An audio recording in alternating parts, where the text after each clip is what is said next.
everybody. Randy Patterson here with Boomerocity, and I've got the third interview in my trilogy of interviews with Elvis tribute artists, or ETAs as they like to call themselves. This one is with Cote Deonath, and I had to stop and think of how to pronounce it because I get a little bit tongue-tied with certain names, and I want to get it right. But Cody is a great guy. You're going to love this guy, not only as an Elvis tribute artist, but also just as a human being.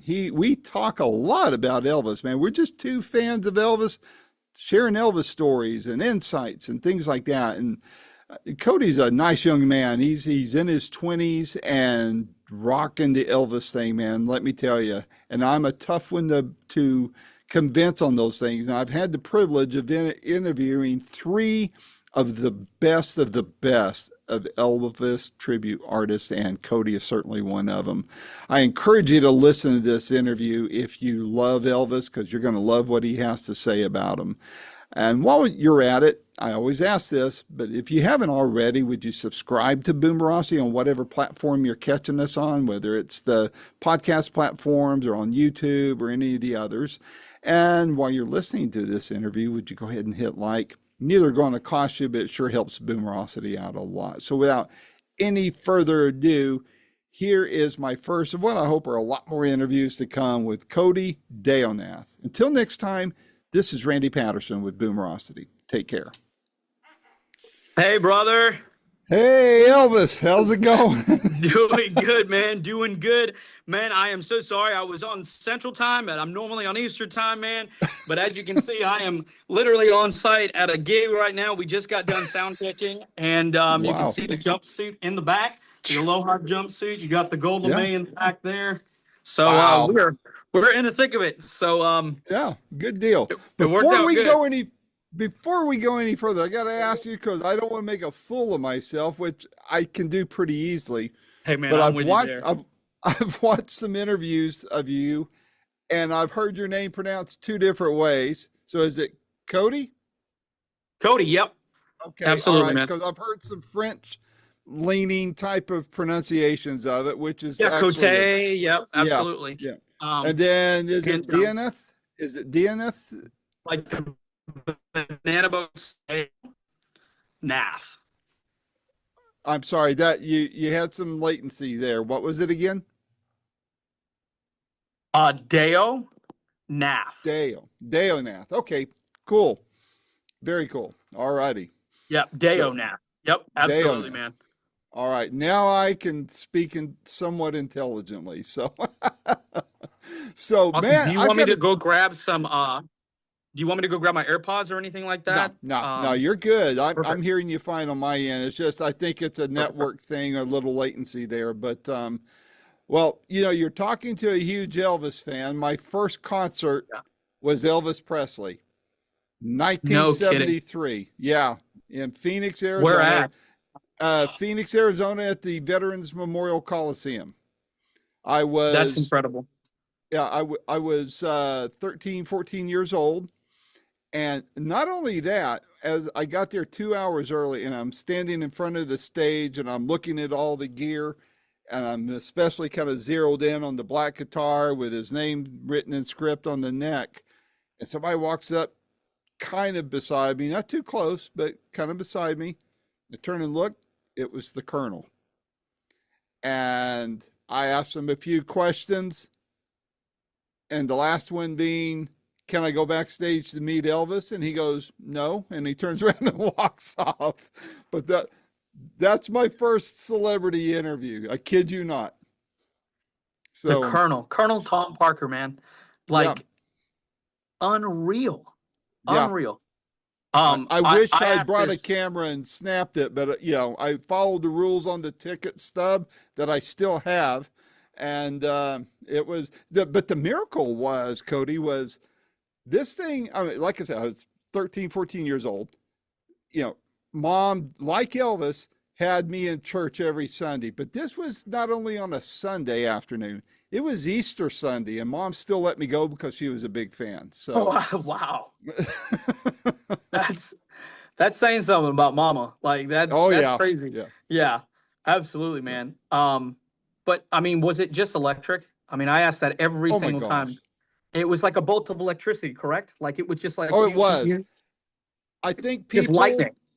yeah, because, and I think from my experience and from what I witnessed, people literally, and when I say this, I don't want to sound stupid. I try hard not to, but there, it was like people lost control of their facilities to a certain extent. I'm sure there were some Yeah. wet pants around there one way or another, Oh but my gosh. I caught myself screaming along with the rest of the crowd because there he Oh, was. I mean, keep in mind, this was just a few months after the satellite concert. aloha. And yeah, and Right he there, was dude. still nice and thin. He had a great jumpsuit on. And since those days, I have found online a bootleg of that concert and found some pictures of the thing. So yeah, it was, and I know it's an accurate bootleg because this. Tell me if you've ever run into this on any song of anybody's, let alone Elvis. He introduced a song on stage, and he said this is from a new album coming out. The name of the song was "I'm Leaving." Yeah. For years, not just years, decades, I tried finding that album, never could find it. And so fast forward to the 90s sometime, 20 some odd years Yeah. later, I belonged to the Columbia House Music Club thing, you know, Yeah. Yeah. and I needed to meet my obligation of, you know, the 99-cent thing. And there was a box set of Elvis, Walk a Mile in My Shoes, that 5 or 6 Yep. CD set. I have it. In that set was that song. I hadn't heard it since April 1973. I popped that baby in the DVD player, and it was exactly how I remembered it. Man, and that one is such a beautiful song. We do it often at the festivals that Really? I run. Yeah, man. Mm-hmm. I'm leaving. Yep. Yep. Dude, and it shows off his falsetto, and it's just like, what couldn't he do?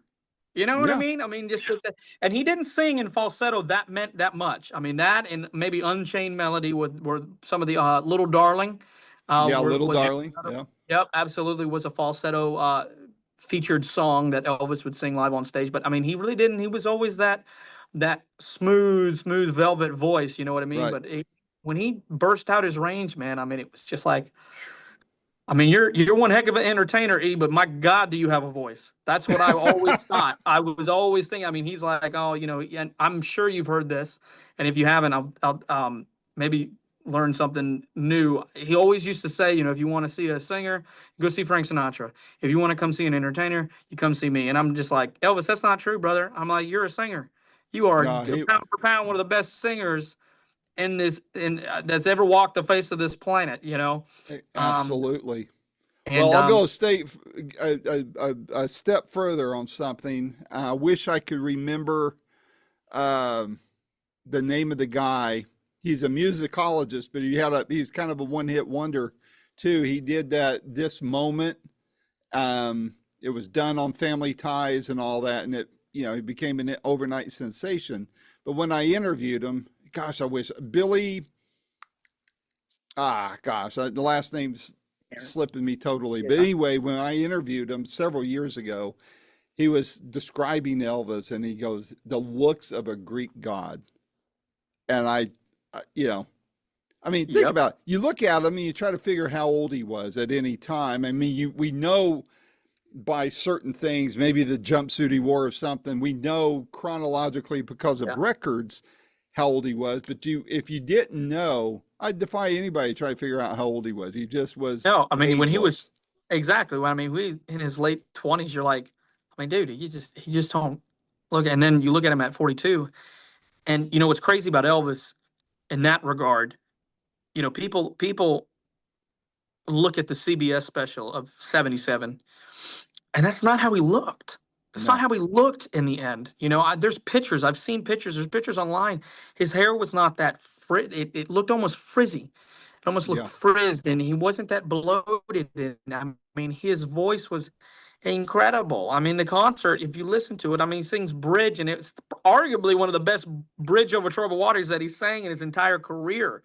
Mm-hmm. And My Mm-hmm. Way is just heart wrenching when you know how hard Yeah. he was singing it. And I mean, it's just like, but people have that lasting image, which is being rewritten. Thank God now, because Elvis was a character. I mean, he had a stigma around him. I mean, Yep. I look at guys like me and the guys that participate in Elvis Week, and before the estate really started the Ultimate Elvis contest, I mean, there was no quality control. Yeah. So True. and I'm for that. I'm not I'm not the guy that's gonna say like, man, you're bad or this or that, what have you. But there's a ton of us that work day in and day out to make sure that people don't look at us like, oh, you wait a minute, you're an Elvis impersonator. No, I'm not an Elvis impersonator. I'm an Elvis tribute artist. Well, there's no Right. difference. Well, there is. I don't think I'm Elvis. I'm Cody. I don't want to be Elvis. I'm my own person. But when I step on stage, it's just like an act of theater in that sense. You look at someone on Broadway playing Jean Valjean, and he's not going to go up there and get off stage and go be Jean Valjean. I mean, like, you know what Right. I mean? Like Yeah. it's a switch that you turn on and off. And I'm so grateful that the new movie Baz Luhrmann made in 22 didn't again shy away from that side, because I mean he was Right. broken. I mean there's no doubt about it that he was broken, but he shed a light on his voice. Yeah. And Yeah.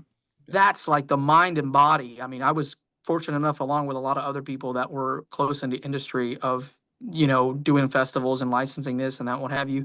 Brian was there at the premiere, Brian Mays, and whatnot. And we got to talk to Baz. He had an open question segment. And someone asked him, why did you not shy away from it? He goes, because it's so important, because the mind and body were absolutely ravaged, but the voice and the heart and the soul was so Yep. strong. And Yep. you could tell he was just getting anything that he could do. And there was a moment where Baz said, and then he looked at Charlie at that, and with that little smile, like that kid smile, like, did I do okay? You know what I mean? And it's like, Yeah. what do you Yep. mean, man? And it's just, those are the things that I look at. Like, when I call them the purists that don't like what we do or think that we're like the impersonators that once were. You know, they don't have that conversation with us and what we do, and look at how we look at this as such a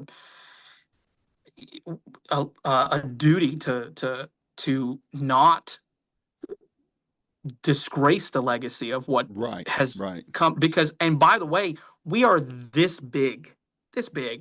We're not any bigger at all. We're not even close, you know. But my Yep. God, it's a bunch of Elvis fans going into a room each night that we do a show, and we literally we do it, and we do it for Elvis. You know what I'm Yeah. saying? And it's Yep. just Yep. it's that's what it's for. We're all Elvis Yep. fans. The only difference is I've got sideburns and I'm wearing a jumpsuit and I'm on stage, and but I'm also at times watching my brothers, watching my friends on stage, and I'm a fan. You know what I mean? Yeah. Yep. So it's just one of those things where I'm just like, we talk about that, and it's just like to see the gradual. I don't want to say, because there wasn't a decline in his talent. It was an up and down, hills and valleys career that I feel like it, it was it's just not something that I've ever witnessed in a Yeah. musician, to where you Yeah. look at a picture of Elvis and you're like, man, he looks good there, but this is the next night, and you're like, that's not even the same guy, man. Right. Like, Yeah. how is that even, like, what? And like, I'll talk to people in '77 who saw him, and they're like, oh my God, he was amazing. And then he looked amazing. He looked at it, and I'm like, you saw him when in '77? I was like, do you have your year right? And it's like, because we look at '77 as like the Yeah. sacrilegious year because it's special, man. So as you can see, I'm a nerd when it comes to this stuff, just like Well, you yourself and and I stuff like both. that. You and I You know both. what I mean? I will. I Man, will say. I will say one thing about the movie, and then I want to tell you about a book. I don't know if you've gotten it yet or not. of course, As far as the movie goes, I loved it. I mean, like you, it got the suits 100%. perfect. The Yeah, Elvis's moves perfect. I was even stunned. I thought they filmed the Graceland scenes. I honestly thought they filmed them at Graceland, but it was in daggum Australia, you know? Australia, Yeah, Australia, I man, was blown away by that. What I crazy. didn't care for was, and you're going to think I'm crazy when I say this, but I felt like they went overboard in trying to make Colonel Parker look bad. Now, You can love or I will hate. agree with that. Yeah, because if you, it doesn't take but a quick Google search to find out that Yeah, the Colonel didn't sound like that, and there were of some course. things I feel like were distorted. Now, to add to 100%. that, about 2 years later, I'm a friend of Marshall Terrell's. He's an author. He's written a lot of books, 6 books on Steve McQueen, and just came out with a book about Jay Sebring that was murdered with Sharon Tate. Fascinating book. But he co-wrote a book Wow. with Greg McDonald, who was the Colonel's protege. And I was supposed to interview Greg, but he died. He had stage 4 cancer when the book was just being released. So Marshall and I talked about it. And there's a lot of great info in there. If you sound like you're like me, you like to Yeah, have the of course. but it's The nuts and called, bolts of it. yeah, and it's called Elvis and the Colonel, and it's Greg McDonald and Marshall Terrell. And it's a great book, That's but awesome. it gets into some of the behind the scenes explanations of why certain things went down the way they did, sheds a little bit different light on some of the common stories. And I think you might like it if you haven't read it already. I love it, and like I agree and whatnot. But the way that I looked at the movie, like you said, I loved it. I thought it was amazing. Movies in Hollywood are never 100% accurate. You're You know right. what I mean? We You're know right. that. We know they put the movie magic over it. We know that they embellish on things and stuff like that. It's just like Bohemian Rhapsody, Elton Yeah. John's Rocket Man, Ray. I'll say Ray was pretty close. It Ray was was close. Yeah. as close as you can get to a true biopic of an artist. Agreed. Get on up with Chadwick Boseman. Yeah. Um, I mean, Whitney Houston's "I Want to Dance with Somebody," which again, in my opinion, I thought they did a disservice on that movie. I mean, but I look at what the product that we got of Elvis, and I'm like, it was a very Baz Luhrmann film, very Yeah. bad, very Yeah. bad in so many different ways. I mean, it was just over the top and whoa, like this is crazy. Well, Um, and I want to interject there because I didn't even really. I mean, I'm not big into the weeds of movie making, music making a little bit different. But so right, I right. was the first time I watched that movie in the theater. I'm looking at it. I'm going, dang, this reminds me of Moulin Rouge. I'll be dang if Yeah, Baz didn't do that movie. So I was like, well, right. No, duh, you know. and exactly, exactly, dude. Moulin Rouge is just like it's like sensory overload, especially the Broadway show is as well, which incredible stuff. Yeah. But I mean, like, but now he's back. I mean, and now it's just like he's releasing a new Elvis movie I heard in that yesterday. Yeah. September of 2025. I mean, we are literally Elvis fans in 2025.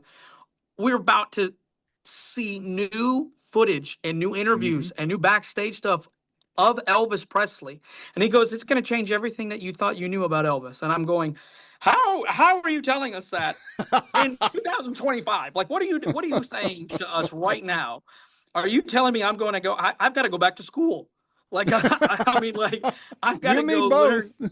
I mean, like, man.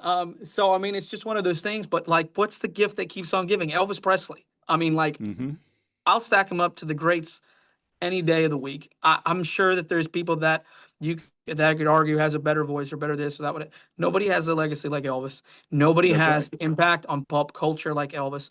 That's right. Nobody had the upbringing that Elvis had in this Hmm. world. Um, and I think that Elvis was a person in the long line of people, in my opinion, which I loved also about Baz's film. They gave credit where credit is due to Hmm. all of those cats that came before him that he was around growing up with, Hmm. and one of my favorite lines in the entire movie because it encapsulates it that core group of people that sit there and have a certain ideology which is just not right. um and BB King and him, there's a scene where they're on Beale Street at the club and they're like, they're not going to put you in jail. You're a famous white boy. They may put me in jail for walking across the street, but they're not going to touch you because they're making money off of you. And that encapsulated a whole nother side of what they were doing to Elvis. Hmm. But Hmm. then again, look at how it blew the door open for everybody else. It put that music mainstream. You couldn't Mm-hmm. go across the street without hearing Southern gospel rhythm and blues music. Mm-hmm. I mean, it was just everywhere after that, the big bang of rock and roll happened. I mean, Yep. literally. And I mean, like, you just hear it. You hear it in everything that we listen to today. And it's just so amazing to look at the artists that created new music for that film, whether you're a fan of new music or this music or whatever. I mean, those artists got to put their own spin out there and whatnot. And I mean, there are just so many opportunities that spun from that film, as well as just bringing it to a next generation of like people like me who got made fun of in high school for liking Elvis. Same And now here. it's, Same here. you know what I mean? And it's just like, and now it's just like, oh no, dude, have you heard this Elvis cat? And I'm like, dude, what are you really, Come on really? in. The water's fine. You know? Come on, water. The water's fine, brother. Like, come on. And so, I mean, it's crazy, man. And now these people are just like, we're getting another thing, and he's just always in pop culture. He's even more so now than he ever was, man. I mean, so I mean, it's just crazy. I know we've just sat here and talked about Elvis, which I mean, I love, because I Yep. mean, it's not really about me. It's not. I know there's stuff that you probably want to ask about this and the business and whatnot, but I mean, this is the nuts and bolts of it, man. This I is just two Elvis fans talking with each other. This is what this exactly, is. man. Exactly. I've got one for you that I Yeah. guarantee you have not experienced yet. I would bet you that jumpsuit behind you, which I know cost you a small fortune, Yeah. that A little bit. Just a little bit. just a little. But I've got an interview that I did last year, and this part of Elvis I know you know, that he would often in the middle of a show stop and have Bill Blasey sing "When It's My Time." Yeah. And that song was sang at Elvis's funeral. Yeah. Okay. I interviewed the guy who wrote that song, No Phil kidding. Johnson. Phil used to play with the Stamps. He used to be with Bill Gaither and all that. And he became a big time Christian music producer in Nashville. And how I even knew him is I grew up in Arizona, and his family was prominent in the church, small denomination, very similar to Elvis's, but a different denomination. That yeah, and so it was a small world as far as that denomination goes. And Phil was with a local quartet, and then went on to be, to get with J.D. Sumner and the Stamps, and he produced Jimmy Swaggart before Jimmy Swaggart brought everything in house and all that. So Phil co-wrote a lot, or wrote a lot of songs, produced a lot of albums for people that were even friends of Elvis's, like Dottie Rambo and such. But Phil wrote that song, and I hadn't talked to Phil in many years. And last year, I finally got an interview with him, and you can watch it all. I mean, we talk about everything. We talk about, and he told me, he goes, Elvis was supposedly going to be recording that song himself, and he Wow. died before it could happen. And I said, man, I'm wondering if there's some rough takes somewhere where he's just sitting around with Oh, everybody. dude. Somebody got it, on a tape Just recorder or something. just think of what, again, they said 68 reels of film from those concerts. Just think. I'm just telling you, like, we know that they exist. You know that they're sitting on stuff. And but Hmm. again, that's why he has a lasting legacy, because they're just not like, and here's all of the stuff. And it's like, no, they keep us waiting. Maybe a little too long, but like, Yeah, I mean, it's yeah. just like, man, I mean, like, Terry Mike Jeffries recorded Fire Down Below. Have you heard Fire Down Hmm. Below? Dude, that is such an Elvis song, and he was supposed to be on Moody Blue. It was supposed to, or I didn't yeah, know it was that. supposed to be on Moody Blue. And what was supposed to be Moody Blue was a completely different album. They had, I think they had "It's Easy for You," Moody Blue, obviously, and this and that, what have you, on there. There were a couple of takes that were like songs that were kept, but a lot of the album was changed. A lot of it. Look it up. There's also a documentary, I think, that's been made, like an indie documentary about the album that should have been, and whatnot. I think it may be called Fire Down Below, Moody Blue Fire Down Below, or something like that. And it's like about that album that they just kind of axed all throughout it, because they just didn't feel like it was good enough and whatnot. And Yeah, man. I mean, it's just like one of those things where you look at it, and it's like so many untouched projects, Yeah. that he left behind, that it's just like, what would he have done? And it's just one of those things where you're like, it's just like that what if, the biggest what if, Yeah. right? You know, And what we're if he still would have talking about this stuff 50 years later.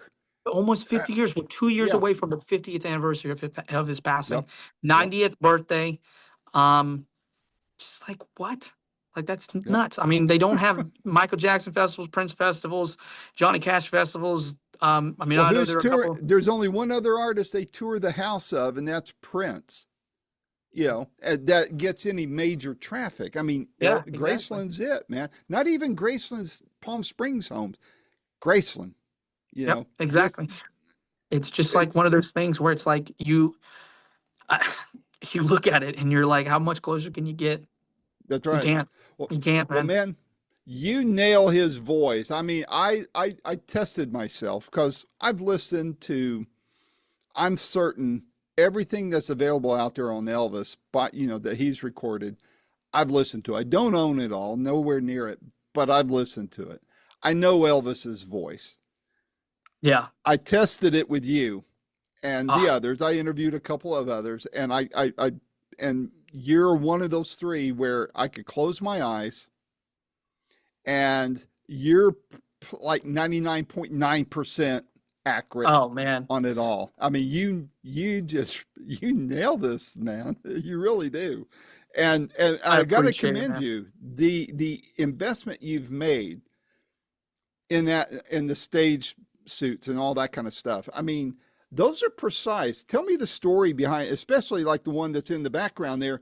How did Yeah. you get it to get so accurate? What was involved in making that happen? Man, well, see, here's the thing. I buy them from B&K Enterprises in Indiana. Um, they have the original patterns that were made to make Elvis's suits. Who Gene Doucette and who was the other guy that made his outfits? I'm probably Baloo? gonna Bill Baloo. Yeah. The two gentlemen that did his outfits. Well, Gene opened up a costume shop, B&K Enterprises, and they have sold. Gene, I think, has passed since then, which is Mm. just it's crazy. A legend, man.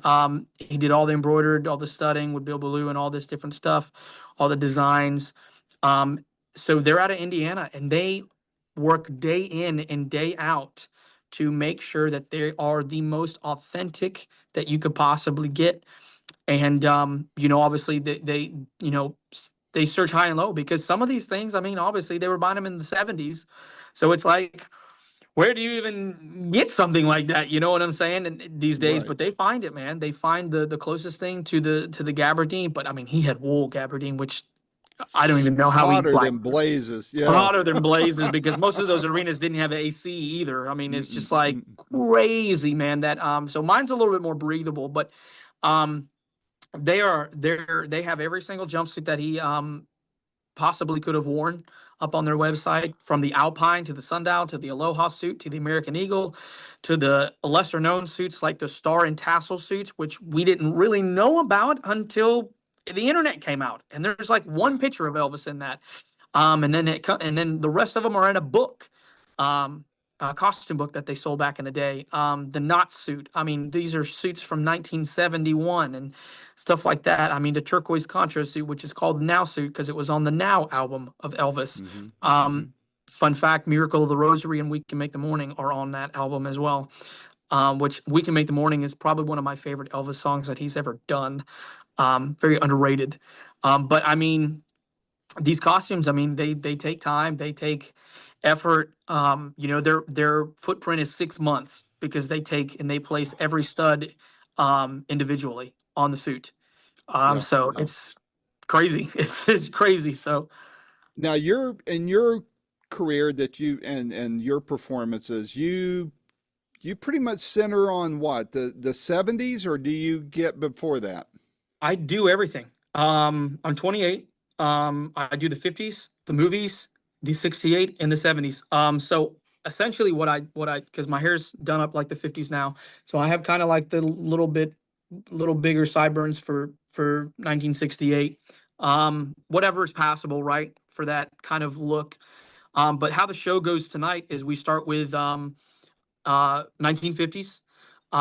We have a little bit of like a solo break for the band. We do a movie medley, which features Fun in Acapulco, Mm. Rockahula, Kissing Cousins, Girls, Girls, Girls, and Viva Las Vegas. And then our girls in the band sing Peace in the Valley, which Wow. is but a not the version that Elvis did, but a updated version, more soulful, more up tempo version of Peace in the Ooh. Valley. It's beautiful. It's amazing. It gets the crowd going. And then we go to 1968. We do the 68 medley like he did in 68 comeback. Then we go to Rubberneckin', Power of My Love. Wow. And we are in the 68 comeback, and then we break, and then we're in Vegas, which is just a true recreation of a Vegas concert. And we try to do the hits anywhere from CC Rider, Burning Love, Proud Mary. I've created medleys and whatnot that mold them. So I kind of, again, give credit where credit's due. We've molded like Tina Turner's Proud Mary to Elvis's Proud Mary in that sense, because you get the bump, ba da da da da da Yep. da da da da da da da da da. Hmm. So it's just these little nuances that nobody's done before, and we can bring it to life on stage, to America to Trilogy, in the Mm. same thing. It's how do you make American Trilogy even more powerful? Well, you pair it with America the Beautiful, and Hmm. it's amazing what the musicians that we have in the band are have been They're capable of to great. help us, and they're amazing. The Yep. Infinity Tribute Band, they're one of the best in the business, and they just love the music, man. And I mean, we run together almost 365 days a year, so it's Phew. just Man, I I hitch my don't know how wagon you to do them, man, and I'm like, I can't do what I do without you guys. So it. I Well, I have to say, when I heard you do Suspicious Minds, I've heard a lot of people try to cover it. Vocally, sometimes people get, yeah, maybe 80% of the way. But no band that I've ever heard could ever do those opening riffs yeah. until I heard your band. And that, I mean, please tell your Well, guitarist I said that because man, and he his name he, is he Radney nails it. Pennington. And man, I mean, they're their own band. I mean, I hire as much as I possibly can. So their name is the Infinite E Tribute Band. Their MD is Radney Pennington. Michaela McDowell. Ronnie McDowell? Yeah, yeah. Ronnie McDowell, that's his niece. Hmm. Um, and then Daniel Dossie out of Branson, Missouri. Tomas Bergstein, he's from Sweden. And Chris Patty, which is from Florida. And then they have a couple of different bass players that sit in with them. Eric Hoffmanis, Luke Rudy, Steve Lareco, and Sydney Remonde from New Orleans. It's crazy, man. They're just Wow. young musicians that love this music and that bring the fire every single time they step on the stage, man. And What do you, oh, go ahead. I'm sorry. no, man. I mean, they're family. Yeah, well, my hat's off to them, man. They nail it. I'm trying to cram all these questions in there because I know you've just had a heck of a Yeah, day man. today. But any what do you hear from fans who have seen your shows? What do you have a favorite story or two that you like to share as far as what fans say to you from your My favorite story performances? is not from this point in my career. My favorite story is when I was coming up, and I was playing the Rock and Roll Cafe. I was 18 at the time. It was my first taste of freedom. I stayed in Memphis, lived in Memphis for 6 months, and whatnot. And I mean, my buddy by the name of Nick Perkins, who is now an ETA as well. He was just getting started out. He was my sound guy. We were running the roads. I mean, we were both kids out in Memphis getting, Marlowe's and Gus's and all this different stuff, all that good Southern food. And living the dream, working at the Roll Cafe, which was in that entertainment complex, which is still there, but now obviously Right. we have the big complex over there. Um, and we You never know how many people you're going to be playing for. I mean, because it's people who just wander in or see your Facebook post or this or that, what have you. And the regular Elvis at that time, his name was Michael Cullifer, from Oklahoma, and he um, he was in the Dominican Republic at that time, so I was filling in for him. And I came in. They were like, they were just, we're going through it. cutting jokes, stuff like that. I'm going to get changed. And I was like, so how many do we have? I said, one. And I said, oh man, 100. And they were like, no, one. I'm like, I was like, so we're not doing the show? And they're like, oh no, you're doing the show. And I'm like, are you serious? And they're like, yeah. And I'm like, oh my gosh. Um, my gosh. Okay. I'm like 18 and I'm just like green all the way around and I'm just like dragging my feet and this and that, what have you. And so we do it. We do the show. 2 hour show. Wow. The one lady who was there, she was the sweetest thing ever. Um, and I'm a big person on energy, big person in this like with when it comes to like, oh, you're at the right place at the right time. And you just never know. And this is obviously something that I hope that I preach all the time to the younger guys coming up that are younger than me, and any of the guys that jump in the industry and stuff like that. You just never know what the people out there are going through and what their story is. Well, we get done with the show, and she obviously there's only one person there, so she comes up and she introduces herself, and I introduce myself, and I'm like, well, you were a great audience, and I said, you were just singing along and whatnot, and um, I'm trying to hold a conversation because again I'm green, so I'm just trying to like make a connection and stuff like that, and she goes, well, you know what, I had my husband just passed, and we always wanted to see Elvis, and we never got to. And she goes, I feel like I saw him tonight. And she's like, Wow. you're the sweetest thing I've ever seen in my life. She goes, if I'd adopt you if I could. And I get that a lot. And obviously I'm tearing up and she's tearing up, and I'm just like, you never know. You just never know. And she fulfilled her and her husband's dream to go to go to Graceland at that point. And that's something that's stuck with me since the beginning of my professional career. Is like you're always on. You always have to be on. It doesn't matter. It's not like, oh my God, man, I'm here, and I just like I gotta get off. I get done up just like I do for 1,000 people tonight. We got 1,000 people sold out. If there was 100 people, we've had 100 people on tour before. We've had 50 people on tour before. It's just like, man, I'm with my best mates, and I'm like, let's go have some fun. You know what I mean? That's right. And those shows are the best shows because you're like, you can heckle them, you can have some fun with them, they can yell out songs. It's Yep. just like, Get more of a why not? connection. 100%. And that's the biggest thing, that those things when you talk about the audience and interactions, those are some things that's my favorite interaction. Have you met any of Elvis's people? All of them, almost all of them. Really? I've Tell me about it. played on stage at age 5 with DJ Fontana in the Jordanaires. Whoa. Yeah, man. Incredible stuff. Same with Larry Strickland. Recently, goosebumps. Larry's an amazing person, and my heart goes out to him. One of my just favorite people. Linda Thompson.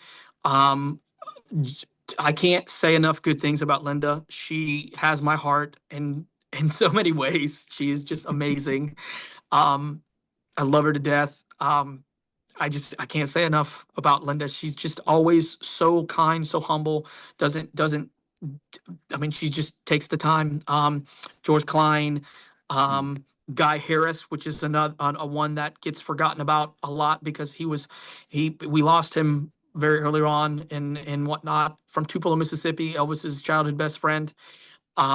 Amazing guy, and who else? Ronnie Tutt, James Burton. Oh yeah. The surface I've met level, James. Yeah. service level stuff, all nice, all amazing people. Um, Joe Grishaw, and who else? Joe Mascao. Yeah. Um, oh From the gosh, Patty Imperials. Perry. Yeah. Patty Yeah. Perry. I was her little grandson, and her and my grandmother were best friends. And she came to the Orlando Elvis Festival that they had and stuff like that. That's where I met DJ and Karen and the Jordanaires, Gordon Stoker, and all of those cats and whatnot. That's where I got to sing with them, and um, Scotty when he was Hmm. alive. very young, very, very young. Wow. Marion Cox, Elvis's personal nurse. Um, she called me her great grandson, along with Ted Torres and another fellow ETA. And man, I mean, just people just are, they were so nice and so kind. I got a small experience with Lisa and Priscilla through Marion. Just very small. They called her. I answered the phone. They said, "Is Marion here?" I said, "No, she's outside walking the dog." She says, "Well, give her my best and tell her I called." I said, "Okay," and I was just like, "Okay, cool, um, cool." Very what? Okay. Um, I who else? Joe Esposito. Yeah. Joe, ugh, you could feel Joe's heart when I met Joe at when I was 18 at the New Daisy Theater in Memphis. Very short time. He saw me win my first non-professional contest in Memphis, and again, I probably blended in with all the other guys with sideburns and whatnot. But he took the time and he said, "Kid, you got a great look. You got a great presence." He goes, he'd be proud, and I'm like, "God, God, God, God, Wow.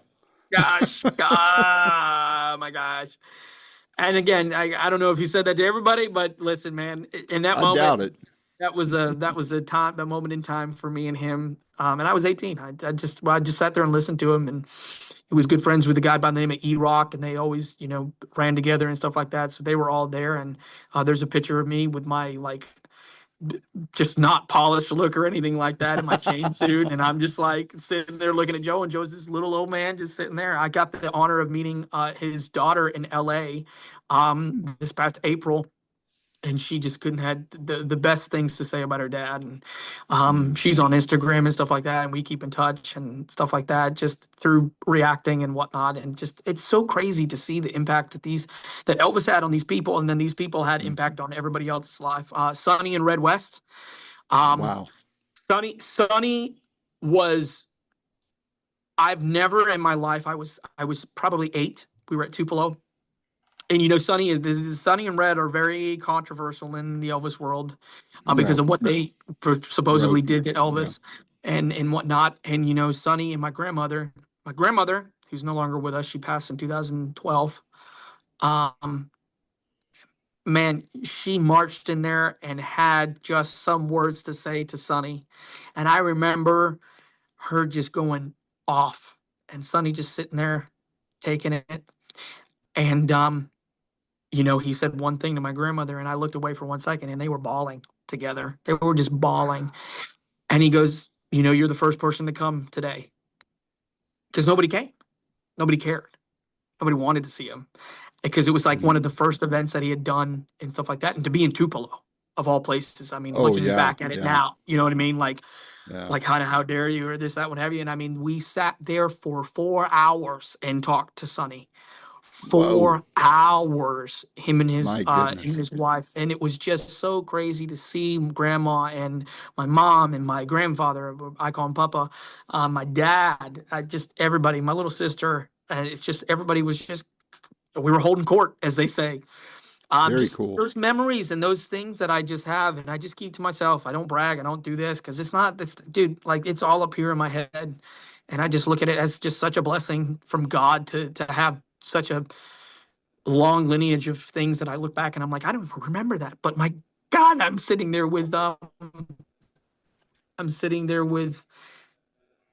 DJ Fontana, you Wow. know, Amazing. and so, but Very cool. but yeah, those are kind of the things that I've been doing. So on that end.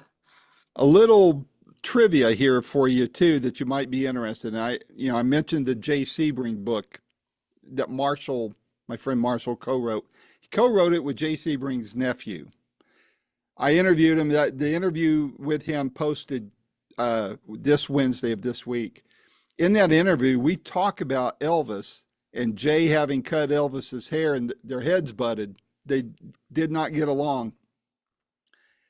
The guy that worked for Jay that took over was Larry Geller. So there you go. There was that tie Yes. there. Jay Sebring, who was murdered with Sharon Tate, had Larry Geller working for him. That took over Elvis from Jay.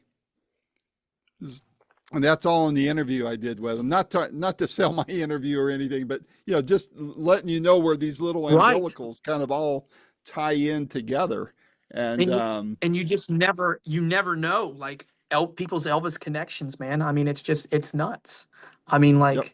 like, but truly amazing stuff, man. These are the type of interviews that I love doing. I really do. Because I'm not me. It's not about me, man. I say it on stage. I said, if you're here for me, you're here for the wrong reasons. You be here for Elvis. You know what I mean? Again, I don't do this, for the money. I make an honest living. I do it because I love it. You know Yep. what I Well, mean? it shows. Pays, It shows, and you know? it shows in the quality.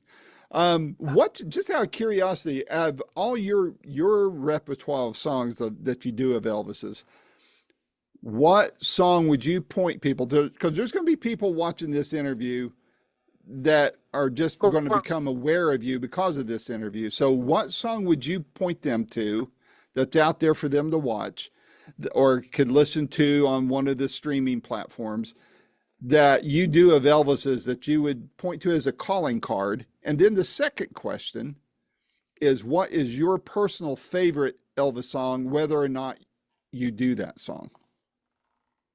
Okay, yeah. Never been asked that question because I kind of deflect compliments or putting this or saying, oh, well, I do this song, but a calling card is I can work with that. I can answer that one.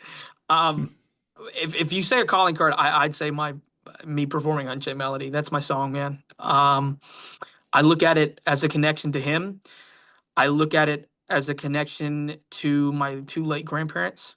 Um, I mean, I just um, got out of a very disruptive chapter in my life with people who were around me that really weren't for me and whatnot, and you know pulled me away from my heart, and my heart is always what pulled me through, and in my spirit, and that song, it just couldn't be extinguished on. And I have such a profound, like, emotion when I have that song on my heart. And I don't do it every night because it's difficult to sing. But I the lyrics, I mean, you know, Godspeed your love, to me, lonely rivers flow to the sea, to the open arms of the sea, I'll be coming home, wait for me, oh my love, Yeah. my darling. You know Wow. what I mean? And Yeah. it's just like every time I sang it, I think about my grandmother and my Mm. grandfather. I mean, he we lost her in 12, and we had him for 12 more years after that. you know uh Wow. and most people, that's not the case. They that they've been together for 60 years, and they don't last long. That's um right. but I didn't let him go. You know what I mean? Me and my sister Jade, I mean, we were very my grandparents shaped my life, just Hmm. as well as my mother and father, but my grandparents shaped me. And I that's my calling card, man. If I had to pick a calling card, I just pour all everything that I have into that song, and I think about them. Because that's really the only thing that, again, like, we have memories, but I just feel a profound connection to them at that point. And That's my favorite Elvis song too. Uh, Wow. Well, and you have a video of you performing that on your website, right? yep, at the Ultimate, the stars aligned when I won.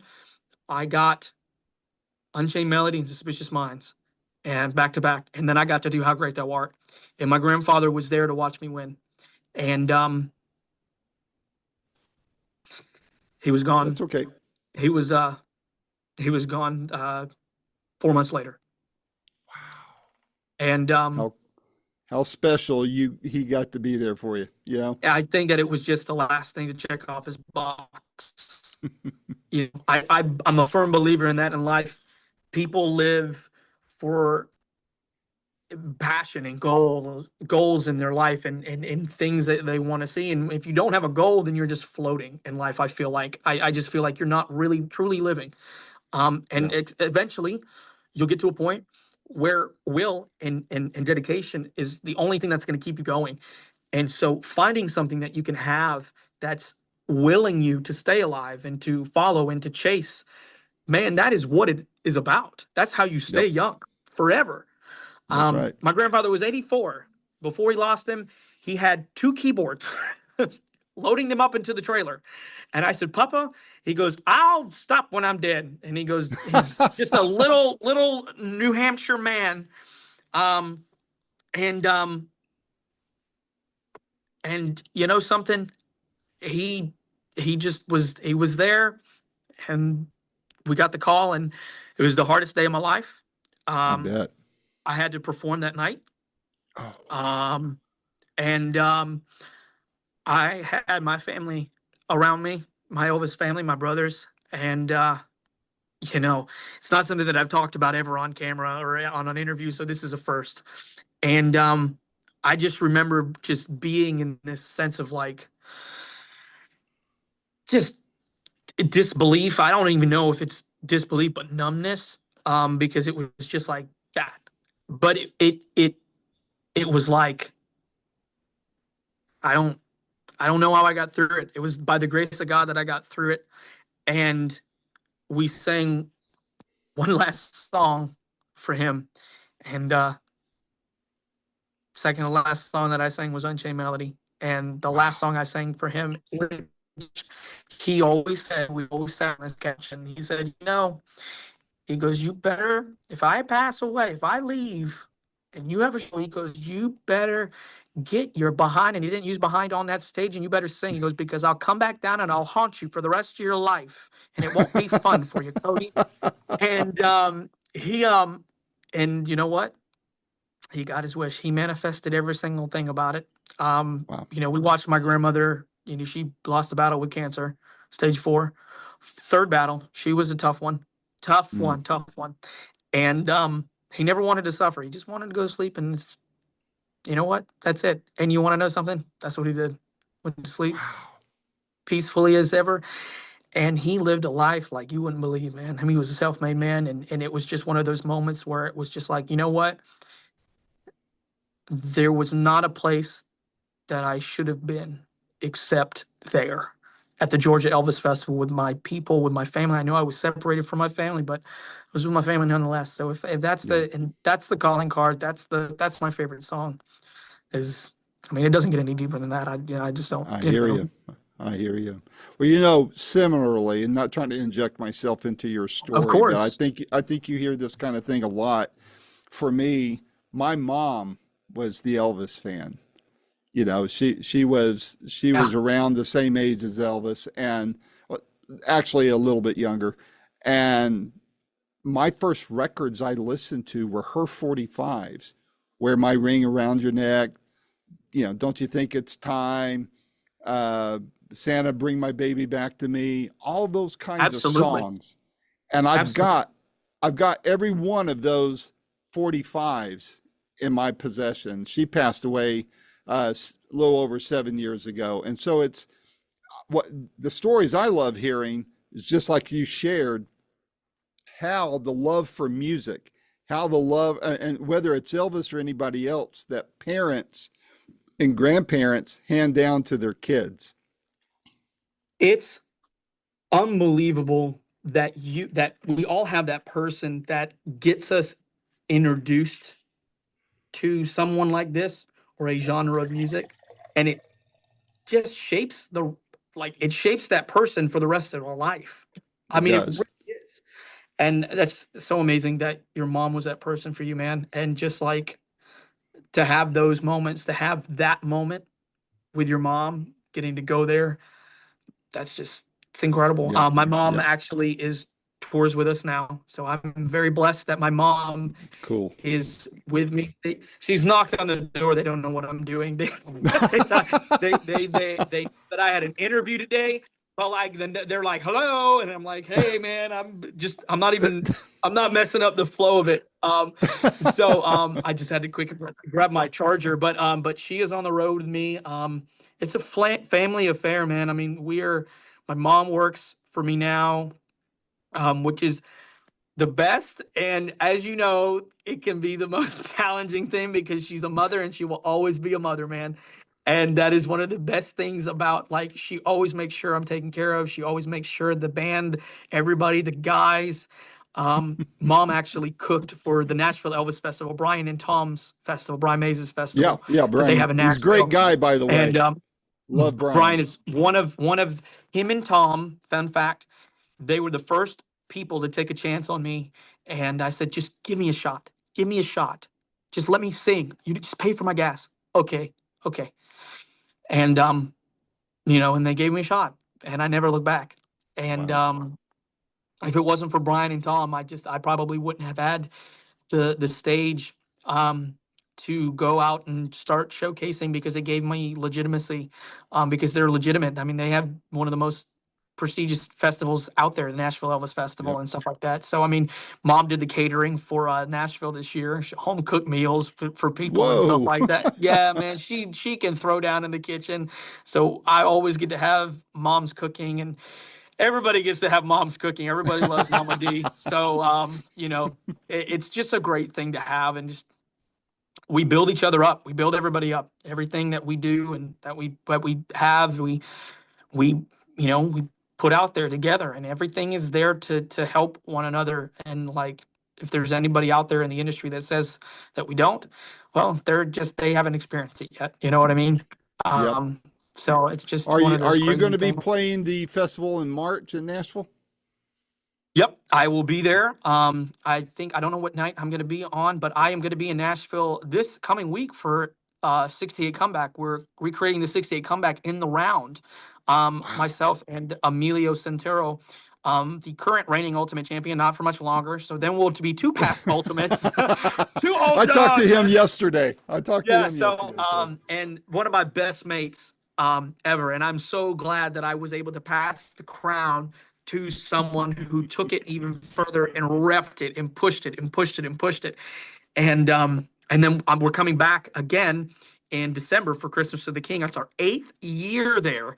That's another thing that was born because I just went up to Tom and Brian and said, "Hey, have you ever thought doing a Christmas show would work?" And we were down at the Nashville Palace for 2 years, and then we got picked up at Franklin after wow. COVID, to the Franklin Theater, and Yeah. that has been our home. And we've gone from one show to 2 shows to 4 shows, and Wow. it's just one of those things, man. I mean, yeah, Brian and me are attached at the hip, and so is I Tom. I love the mean, guy. such great mentors, Yeah. great people, man. Him and Jess are amazing.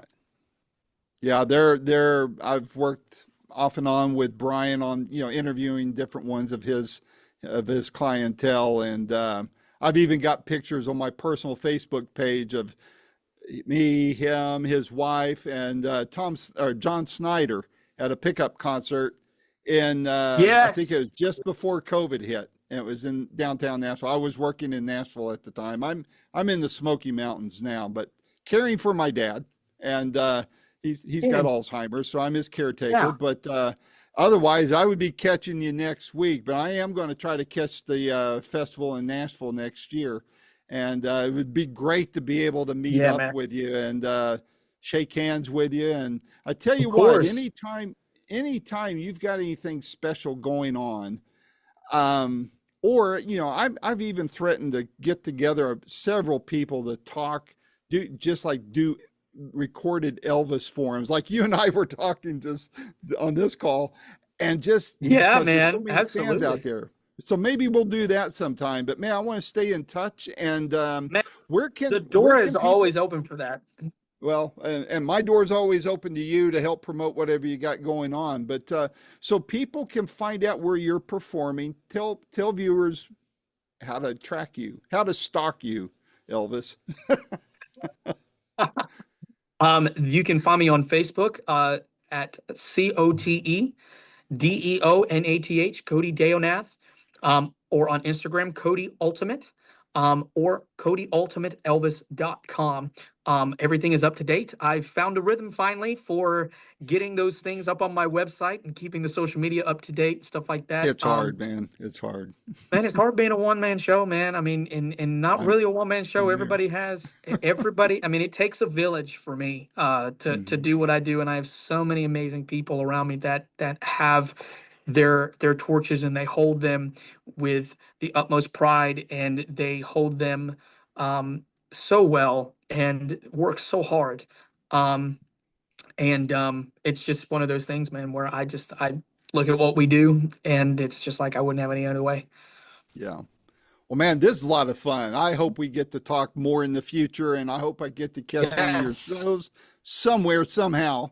And I meant what I said. My door's open to you. If there's anything I can do to help you, man, please reach out. Or if you just want to, you don't have anybody to talk to, you want to talk about Elvis, let me know, man. We'll have fun with that. So I've got more Absolutely. Elvis stories, but I didn't want to make this talk all about me. I've got met Vernon at the gate as my family was moving to Arizona. I still got the little calendar card he gave my mom to give to me. And I still got it. Got my ticket stubs, all sorts of stuff like that. So we need It's to talk. amazing, man. We need to talk more. Yes. That's right. Well, listen, thank your mom for being patient about this call, and tell her thank you for all her patience. So, and man, stay safe, stay well, and we will definitely meet down the road in person. Thank you, brother. Thank you All so right, much. take care. Bye bye. Peace, brother.